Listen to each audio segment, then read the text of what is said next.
Hey, I don't really do this. I'm a graphic designer. I sit behind a screen, I move pixels around, I make things look good for clients. I'm not a content creator, I'm not a personality. I'm just I'm just Mark. And I really need to talk about this because if I don't, I think I'm going to go insane. I'm sitting in my apartment right now and the lease is up in 2 weeks. I'm not renewing. I'm leaving the city, and it's all because of a single Facebook post. 1. Post. It sounds ridiculous, doesn't it?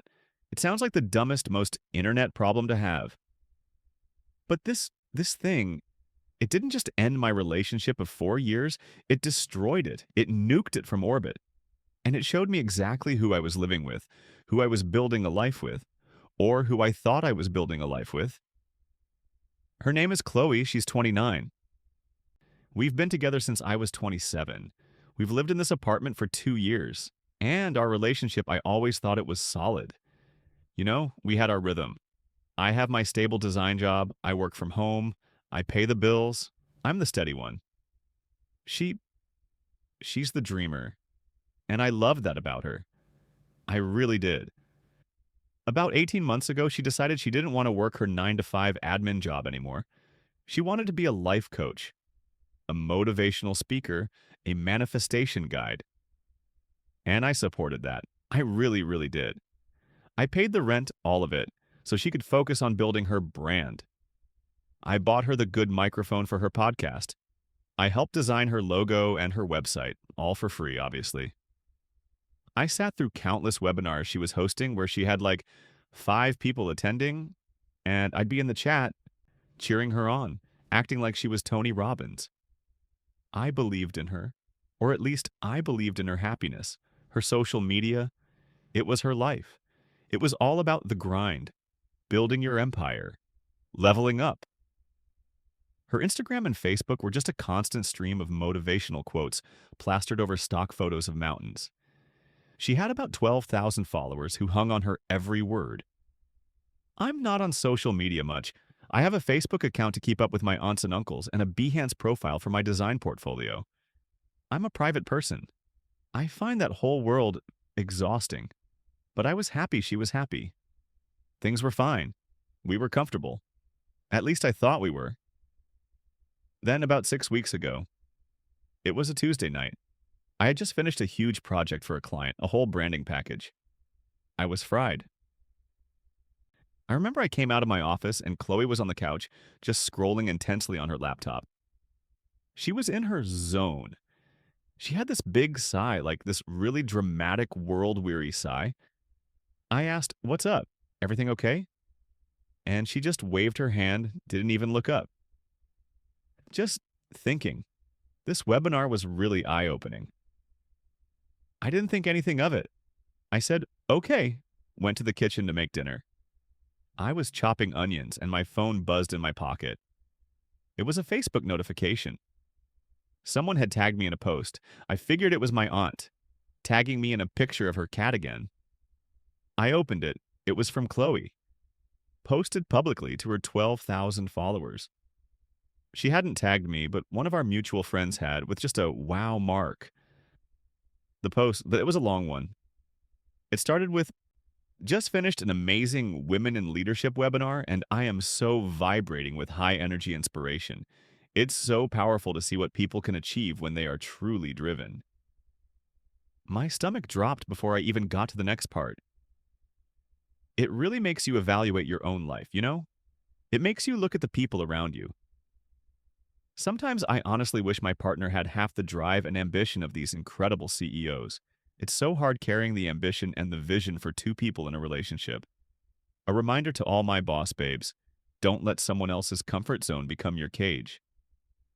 Level up. Girl boss. Never settle. Know your worth. I just stared at it.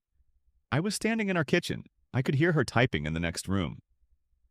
She hadn't just said this to a friend, she had announced it to the entire world, including our friends, my family, her clients. That I didn't have drive, that I didn't have ambition, that I was a cage. Me. The guy who had been quietly paying 100% of our bills for almost 2 years so she could chase her dream. The guy who was literally chopping the onions for the dinner she was about to eat. The humiliation, it was instant. It was cold and hot at the same time. I felt like I was going to throw up. She didn't just say she wished I had more ambition. She said she wished I had half the ambition, implying I have none, and that she was settling for me. I walked into the living room, phone in my hand. Chloe, what the hell is this? She looked up and she had the audacity to look annoyed. What? I'm working. I held up the phone. This. This is what you're working on?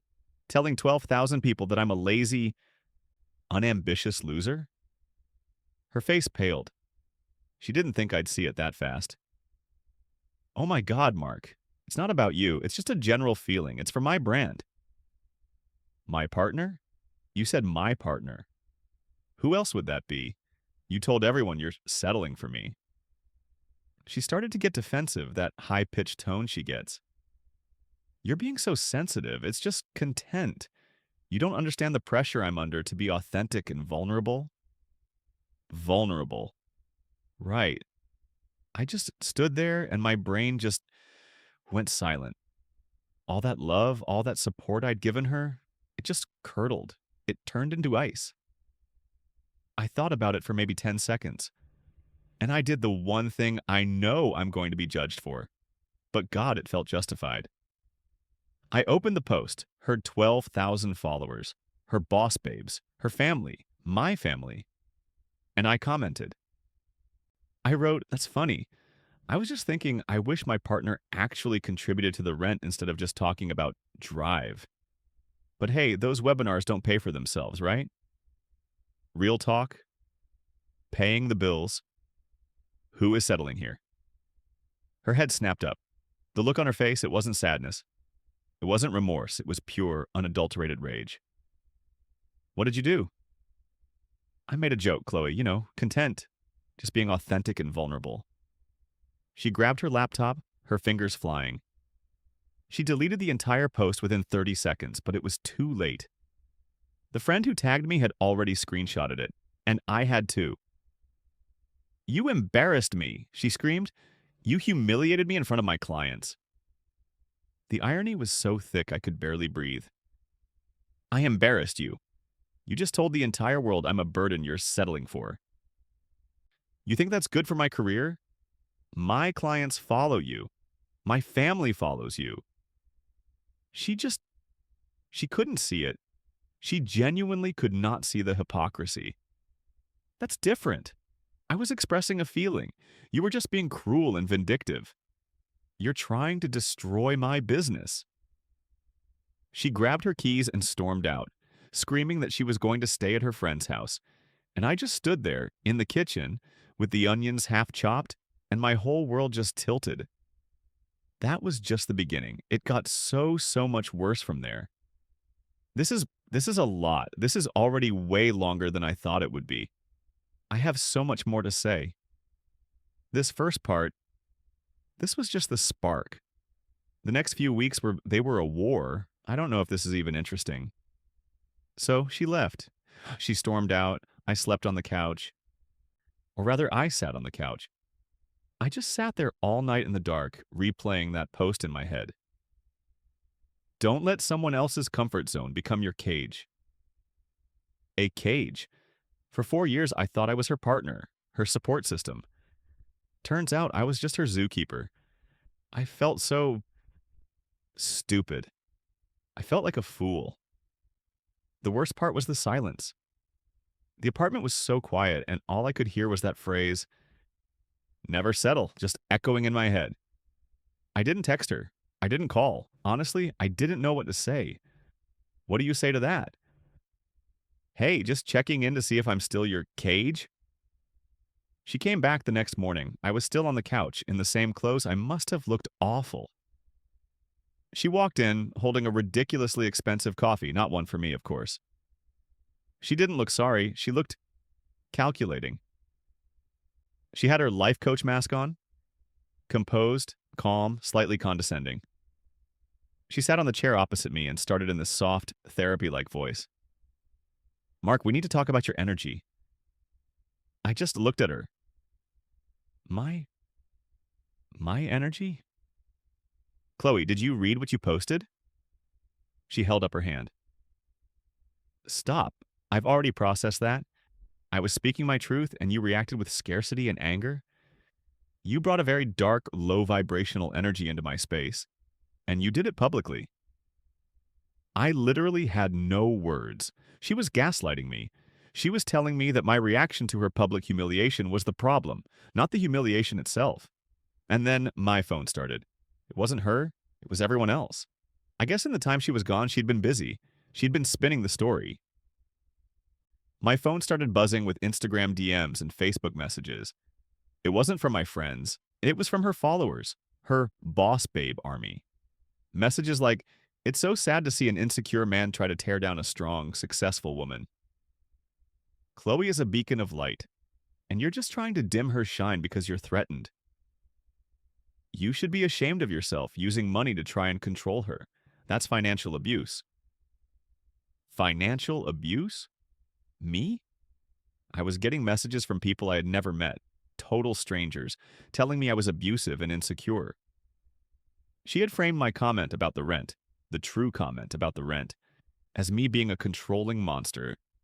I was furious. I was so angry my hands were shaking. I pulled out my laptop, took the screenshot of her original post, the one where she called me a cage, and I posted it on my own Facebook page. My page is mostly dormant, just family and old college friends. And I wrote, "Just so everyone in my family is clear, this is the authentic truth my partner posted to her 12,000 followers last night, calling me a cage and saying she settled for me." My response about the rent, which she deleted, was just me matching her authentic energy. So confused about why I'm now getting hate mail from her followers. The reaction was immediate. My sister called me. My friends from college started texting. Dude, what is this? Is this real? That's insane, Mark. Finally, I felt like I wasn't the crazy one. This made Chloe furious. The fact that I had shown her post to my family? She came storming into the office. Take it down. Take it down right now. You are trying to ruin me. You started this, Chloe. You fired the first shot, and you did it publicly.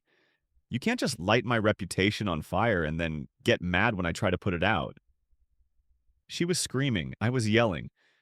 It was the worst fight of our lives. And then she stopped. She just stopped. She took a deep breath, and that creepy life coach calm washed over her again. You're right, she said. We're not communicating. We need help. We need to realign our energies. I thought she meant therapy. I thought, okay, finally, a breakthrough. We'll go to a real counselor. Oh, how naive I was. She said, my mentor, Cassandra, is coming over tonight. She's a certified energy healer and relational mediator, and she's going to help us. I was so stunned. I agreed. I said, okay. I guess I was desperate for any solution. That night, Cassandra shows up, and she's exactly what you'd picture. She's in her 50s, wearing about 20 pounds of turquoise jewelry, long flowing skirts, and she's carrying a duffel bag. The first thing she does? She pulls out a bundle of sage and starts cleansing the apartment, wafting smoke everywhere. In my apartment that I pay for. She's wafting smoke in my face, telling me to breathe out the negativity. We all sit down. Cassandra starts. Mark, Chloe has expressed to me that she feels your energy is blocking her path to abundance. She feels you are operating from a place of scarcity and it's holding back her business. I just snapped. I couldn't take it. My energy? Is that what we're calling it? You want to talk about abundance? Let's talk about it. I went back to my office. I grabbed my laptop. I brought it back. And I opened my bank statements. I opened the spreadsheet I used to track our finances. Here's my scarcity, Cassandra. Here's $2,400 for rent, which I pay 100% of. Here's 180 for the electric bill. Here's 110 for the internet, so Chloe can host her webinars. Here's $500 for groceries, which I buy. Here's the $800 I transferred to her personal account last month so she could attend a Boss Babe retreat in Arizona. For 18 months, I have paid for everything. I am funding her entire life, her entire business. So you tell me, how dare either of you tell me I am the one with the scarcity problem? I am the only one providing any abundance in this house. I was breathing hard. I was shaking. I've never been that angry. I looked at Chloe. She was just staring at the floor. And Cassandra just smiled. This really serene, condescending smile. And she said, Mark, money is just a low vibrational representation of energy. It's transactional. You're being very transactional. You are providing financial support, yes, but Chloe is providing emotional and spiritual labor. You're not valuing her labor. She is building an empire, and you are counting pennies. That was it. I stood up. Get out, both of you. Cassandra bristled. Young man, we're in the middle of a healing session. Get out of my apartment. Now, get your sage and your crystals and get out. They left, and as they were walking out the door, Chloe turned to me and her face was pure ice. You just made the biggest mistake of your life. This is the part I just can't wrap my head around. Am I the bad guy here? Am I crazy for thinking that paying for someone's entire life is support? Is that just transactional? Was I supposed to just, don't know, vibrate the rent money into existence? I really want to know what you guys think. What would you have done? Let me know in the comments because this is where I started to feel like I was losing my mind. So I kicked them out. My girlfriend, or ex-girlfriend, I guess, and her turquoise-covered, sage-wafting mentor. And the apartment was just silent. I stood there in the living room, and the smoke from the sage was still hanging in the air. It smelled like a campfire. And I just thought, what just happened? What is my life right now? I felt this weird mix of total righteous anger and this awful sinking feeling of this is the end, like I had just pushed the detonator. I knew there was no coming back from this. Chloe's last words, "You just made the biggest mistake of your life," were just ringing in my ears. I half expected her to come back and key my car or something, but it was just quiet. I couldn't sleep. I just worked. I went into my office and I just worked until about 3 a.m. on this client project, just trying to numb my brain. The next day, I had to get out. I couldn't be in this apartment. The vibe was just, it was toxic, to use her word. I went to the gym for a couple of hours, then went and sat in a coffee shop, just trying to feel normal. I turned my phone off. I didn't want to see the DMs from her boss babe army. I didn't want to see her texts. I just wanted to be a normal person for a few hours. I got back to the apartment around 2 p.m., and it was too quiet. My music wasn't playing on the smart speaker. I went to my laptop. No Wi-Fi. The internet was down. I figured she'd been petty and just unplugged it. I went over to the corner of the living room where the router and modem are. They were gone, not unplugged. The cables were ripped out of the wall. The router I pay for, the modem I pay for, just gone. A cold feeling just went straight down my spine. I didn't run. I walked to the spare bedroom, the one she'd converted into her office. The one I'd set up for her. It was empty. The $1,500 laptop I bought her for her birthday? Gone. The $300 Blue Yeti microphone I bought her so her podcast would sound professional? Gone. The $100 ring light? Gone. The external hard drive where she kept all her files, and I realized with a jolt, where I had also backed up some of my old design projects from college? Gone. I went to the kitchen. I needed, I don't know, a drink, coffee, something. I opened the cabinet to get a mug. All the mugs were gone. Every single one.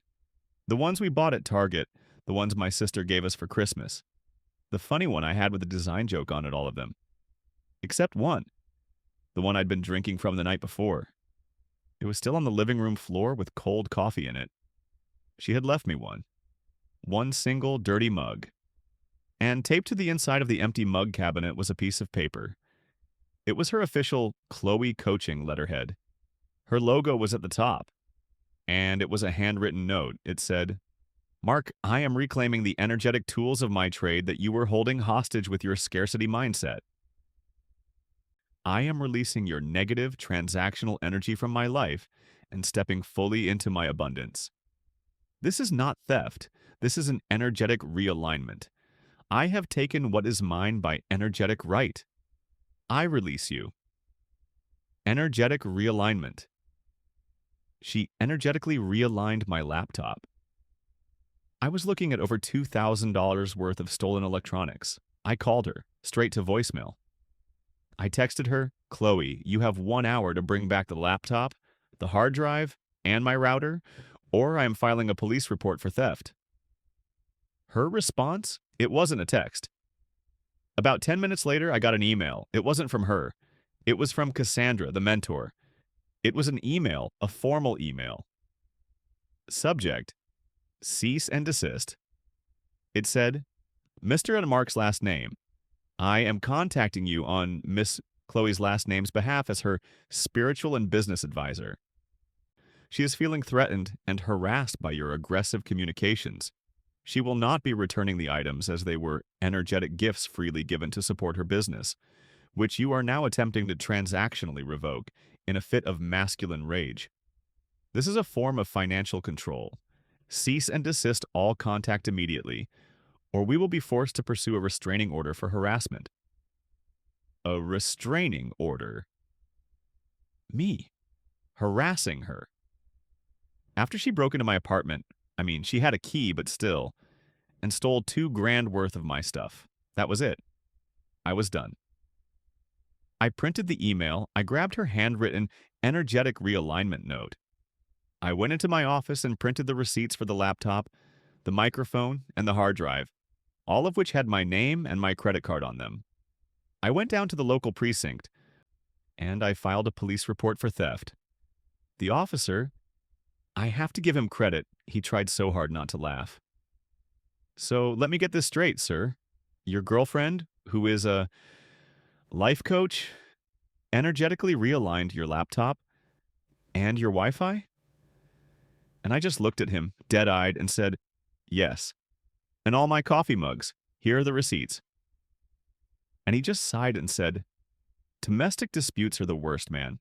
But theft is theft. We'll send an officer by to talk to her." I was driving back from the station and my phone, which was running on cell data, thank you very much, just exploded. It was Instagram. Chloe had posted a video. It wasn't one of her slick-produced boss babe videos. It was her, in her car, teary-eyed, no makeup, camera shaking. "Hey guys, I just have to be so authentic with you right now. I just had to make the hardest decision of my life, and I had to leave a deeply toxic and abusive relationship." She was crying to her 12,000 followers. When a man tries to control you, when he uses money to hold you hostage and tries to tear down your dreams because his own are so small, that is not love. I just want you all to know that I am safe. I am strong. And I am reclaiming my power. Please respect my privacy. I'm just so broken right now. I saw red. I saw the comments flooding in. "Stay strong, Queen. We are sending you so much light. This is what happens when a woman shines too bright. Insecure men try to put her out. He is trash. She was painting me as the abuser. After she publicly humiliated me. After she stole my property. She was using my support as a weapon against me. I was done. I was so done. I got home. I sat down at my computer. I opened Adobe Illustrator. I opened my bank statements, and I used my skills. I created an infographic. A clean, professional, well-designed infographic. The title was The Financial Anatomy of a Boss Babe's Empire. On the left, a column. The Empire's expenses, paid 100% by Mark, last 18 months. And I itemized it. Rent, $4,300. Utilities and internet, $5,120. Groceries, $9,000. Business tools, laptop, mic, etc., $2,100. Business travel, that Arizona retreat, $800. Webinars and coaching certifications, $1,500. Grand total, $61,920. On the right, a column, the Empire's total contribution. One line. Jodo Zero. I exported it as a high-res JPEG. I created my first ever public Instagram account. I posted it. I tagged her. I tagged Cassandra. I tagged every single one of her life coach friends who had DM'd me. I went on Facebook, and I posted it as a direct reply to my family members who were asking what was going on. And then I went to her tearful Instagram video, and I left a comment. This is a fascinating and authentic narrative, Chloe. Since you're being so vulnerable, I thought your followers might appreciate a vulnerable look at the financial abuse I've been inflicting. I've made this handy infographic to show everyone the scarcity energy I was providing. Facts are facts. Check my latest post. It's tagged. Energetic realignment, just gaslighting, just one. Financial abuse. Know your worth. I hit post, and then I turned my phone off. I knew this was the nuclear option. This was it. The war had officially begun, so I turned my phone back on. I left it off for a good, maybe 12 hours. I'd gone to sleep, woke up, and I had to face the music. I knew I'd either started a wildfire or I'd just embarrassed myself. I turned it on, and my hand was literally vibrating. The sheer volume of notifications that flooded in was insane. I had over 500 new followers on my new blank Instagram account. I had dozens of DMs. My Facebook Messenger had exploded. My sister had texted me about 30 times, just a string of, "Mark, call me." Oh my God, Mark. $60,000? My college friends were losing their minds. Dude, that infographic is a work of art. You're a savage. I'm sending this to my ex-wife. It was this wave of validation. I wasn't crazy. The numbers were real. The facts were real. Then I looked at the ground zero, Chloe's Instagram. My comment on her teary-eyed video? Gone. Deleted, of course.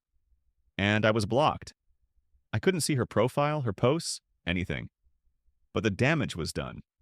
My new friends, strangers who had seen my post, were swarming her page. They were reposting my infographic in her comments. They were quoting the $61 or $820 figure. Her boss babe army was in complete chaos. You could see them arguing in the comments. Her defenders were out there saying things like, "You can't put a price on emotional labor.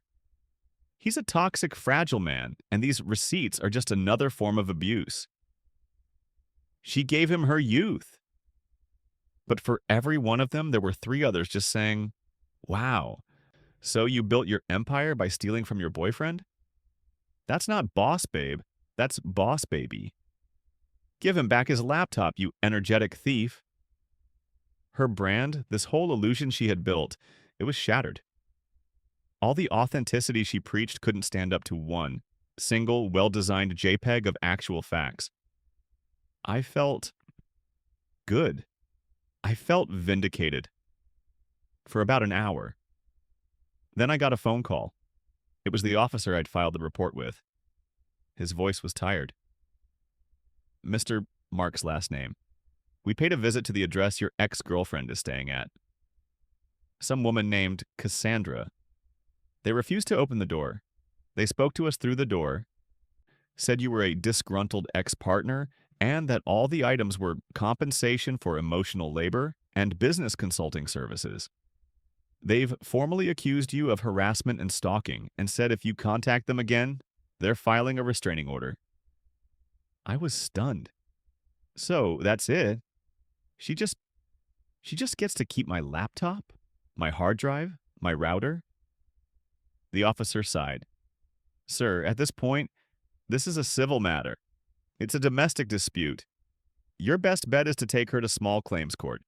We can't execute a search warrant for a coffee mug. I'm sorry. So that was it. The police couldn't or wouldn't do anything. She had my property I needed for my job. I was furious. I had to go to Best Buy and spend $300 on a new router and modem just so I could work. Just so I could make the money to pay the rent on this apartment that she had stolen from. The injustice of it was choking me. I spent the next 2 days just fuming. I was trying to work, trying to get my projects back on track, but I was so distracted, so angry. Her social media went dark. She stopped posting. Her mentor, Cassandra, also went dark. The comments on her last post were just a graveyard. I thought, okay, it's over.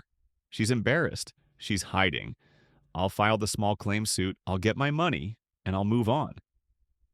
Then the email came. It was last night. I was working, trying to finish a logo redesign for my biggest client. They're a small tech firm, a retainer client, good for at least $3,000 a month. They pay my bills. The email was from my contact there, Helen. The subject line was just, urgent call.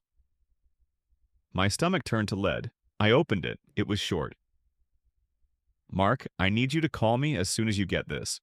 We received a very disturbing email last night from someone claiming to be a spiritual advisor for your ex-partner, a Cassandra something. The email was sent to my inbox, my boss's inbox, and the general info inbox for our company. It was unhinged.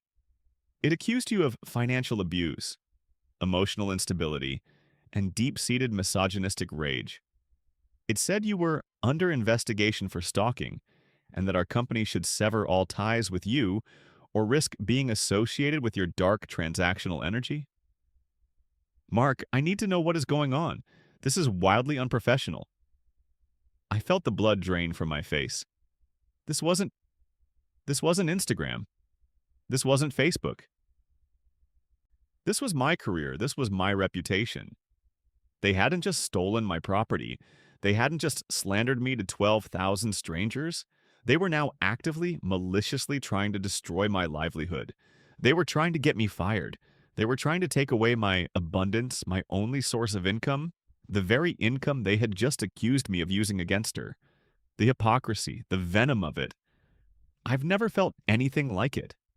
I called Helen, my hands shaking. I had to explain everything. The post, the cage comment, the energetic realignment, the stolen laptop, the infographic. I had to tell my client this insane, ridiculous, humiliating story. I sounded like a crazy person. She was professional, but she was cold. Mark, she said, I believe you. This is one of the most insane things I've ever heard. And I'm so sorry you're going through it. I started to breathe again. But, she said, we can't be involved in this. We can't have our company name being dragged into whatever this is. This is a PR nightmare waiting to happen. We need to pause our retainer indefinitely until you get this sorted out. And she hung up. Paused. Indefinitely. That's fired. I lost my biggest client. I lost $3,000 a month. Because of them. Because of that post. Because I stood up for myself. That was the breaking point. It wasn't the post. It wasn't the theft. It was this. This was the mistake Chloe said I was making. They weren't just trying to win an argument. They were trying to ruin me. Destroy me. Leave me with nothing.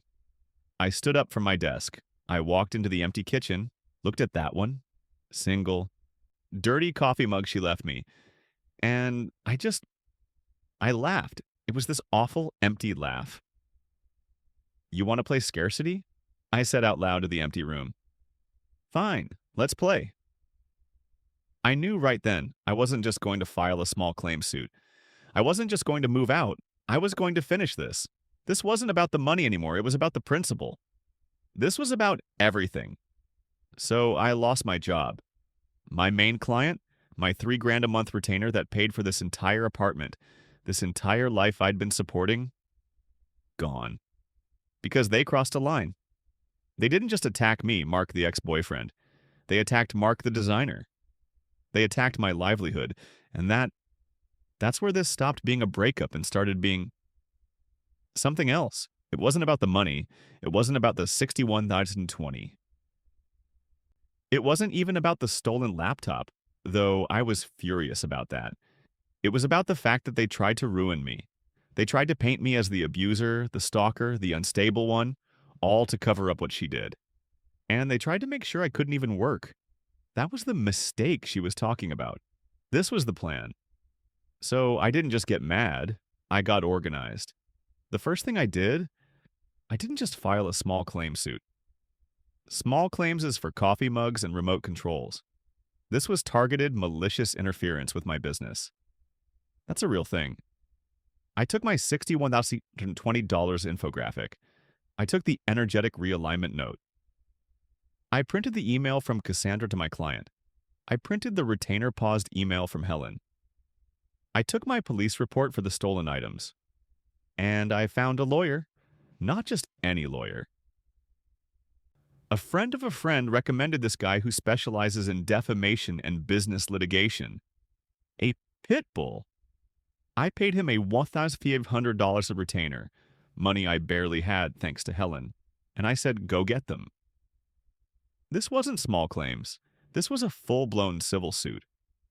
We sued Chloe and Cassandra. We sued them for the $2,100 in stolen property.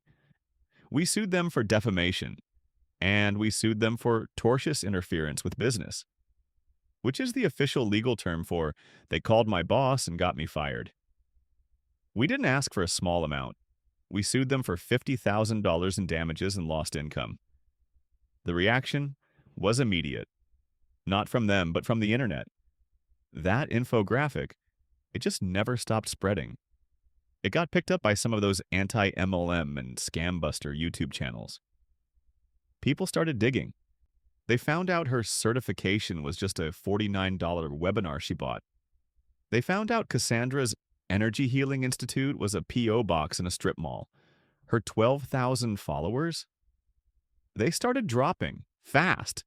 She went from 12,000 to under 4,000 in about a week. Her brand, her empire, it was built on my money and her lies, and the whole house of cards it collapsed. When you're trying to sell abundance, but your origin story is, I stole over $60,000 from my boyfriend, the clients tend to dry up. And then, about 2 weeks ago, she showed up. Right here, banging on my apartment door. No Cassandra, no turquoise. Just her. She looked rough, like she hadn't slept in days. She wasn't crying, she was vibrating with rage. I opened the door, just a crack. What do you want, Chloe? You have to call off the lawyer, she said. Her voice was shaky. You have to stop this. You're ruining me. My business is gone. Cassandra won't even talk to me. She says I attracted this negative legal energy. I just looked at her. My client is gone, Chloe. My income is gone. You tried to ruin me. You called me an abuser. You stole my property. You tried to get me fired. And then she said it. The line that it confirmed everything. She said, I was just frustrated. I was trying to motivate you. I was trying to push you to level up with me. I wanted you to see my drive and be inspired. I wanted you to fight for me, to fight for us. I had to laugh. It was a cold laugh. Fight for you, Chloe, I was funding you. While you were leveling up, I was paying the bills. You didn't want a partner, you wanted a sponsor. And when your sponsor finally said no, you tried to destroy him. She started crying then. Real tears. Please, Mark, let's just go back. I'll give back the laptop. I'll give it all back. We can fix this. I just shook my head. It's too late, Chloe. Way, way too late. I'm moving. Her face just crumpled. What? I'm moving. New city, new job. I signed the lease last week. I'm leaving. She stared at me, and the sadness turned back to anger. So you're just You're running away? Like a coward? I took a deep breath. No, Chloe, I said. I'm not running. I'm energetically realigning myself. I'm releasing your toxic transactional energy from my life. I'm stepping into my abundance. Sound familiar? I closed the door. And so, here I am. The boxes are packed. The truck gets here tomorrow. My lawyer is handling the lawsuit. He says they'll settle the second they get the letter. They don't have a choice, not with the email they sent my client. Oh, and Helen? My client? She called me last week. She said, Mark, we got another unhinged email from that Cassandra woman threatening us with karmic retribution or something. And we also got a copy of the legal complaint from your lawyer. We we made a mistake. We're so sorry. We reacted too fast. Your retainer is back, starting immediately if you'll have us. So, I won, I guess. I got my client back. I'm moving. I'm starting over. But he sighs deeply. It doesn't feel like winning. It feels empty. I lost 4 years of my life to someone who saw me as a cage in a scarcity mindset. I have to start over. All because of one, that's stupid, Facebook post. I'm keeping this mug, though. I'm going to put it on my new desk in my new apartment. A reminder. A reminder that if someone shows you who they are, if they tell 12,000 people that you're not good enough, you have to believe them. The first time.